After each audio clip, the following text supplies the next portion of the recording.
Howdy, Smite fans. It's J-Mac here. Week 6 of the SPL is all wrapped up, and you're definitely going to want to go back and watch some of these matches because we had some pretty close battles among some of the top seed teams, and we also had one really big upset that I'm definitely going to detail a little bit later on. So let's take a look back at Week 6 in this week's episode of the SPL Weekly Recap. Well, to start out our week, we had the Valhalla Valkyries up against the Solar Scarabs.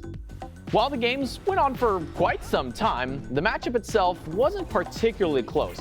Both games, the Scarabs pulled a hefty early lead, and so by the time that the late game rolled through, the lead was too significant for the Valks to fight back, and the Scarabs take the set 2-0. Next up was the Olympus Bolts up against the Jade Dragons. Game 1 was a fairly tight match, even despite the Dragons role swapping some of their picks. Once the game actually started rolling through and we got to the team fight stage, the Dragons overwhelmed the Bolts to take game number 1. But game number 2 and 3 can both be summed up to simply Lasbra on Da-G is just kind of good.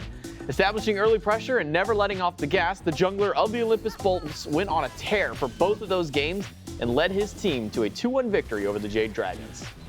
Well, Saturday started up and we had the Atlantis Leviathans up against the Camelot Kings. Game 1 was a near-perfect sweep for the Kings, dropping only a single kill to the Levi's. Game 2, on the surface a bit closer, but a dominant match by the Kings nonetheless. And they're able to find themselves a 2-0 victory over the Levi's. Well, our second set of the day was the Oni Warriors against the Tartarus Titans.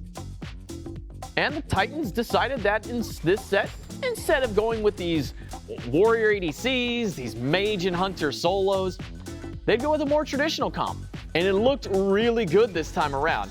And with the help of Cyclone Spin and Layers, Tartarus Titans were able to find a clean 2-0 victory over the Oni Warriors. Well, set 1 of our triple header Sunday ended up being the Jade Dragons against the Atlantis Leviathans. Dominance across the board for the Dragons helped them find early advantages against the Leviathans. Sam and Panda both have fantastic games, and because of that, the Jade Dragons are able to find themselves a 2-0 over the Atlantis Leviathans. And up next was the Camelot Kings against the Solar Scarabs.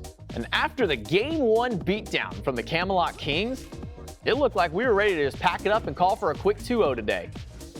But then we jumped into Game 2 and got an entirely different Scarabs.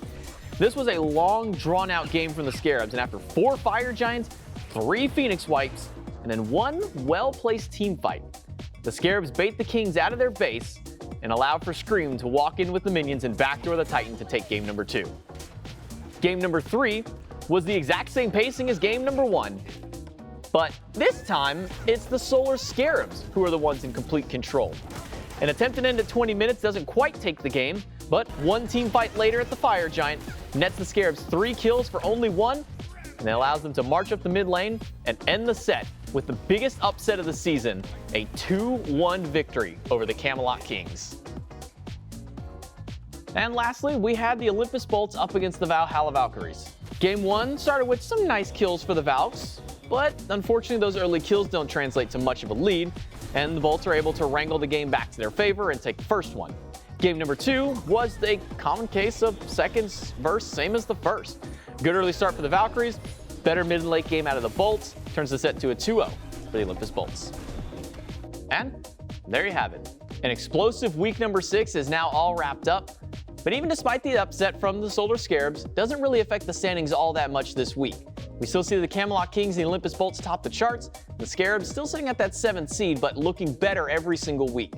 Week number 7 marks the second to last week of Phase 2 before we jump into the Masters land, so you want to make sure that you are caught up on everything as we go into these last weeks of play.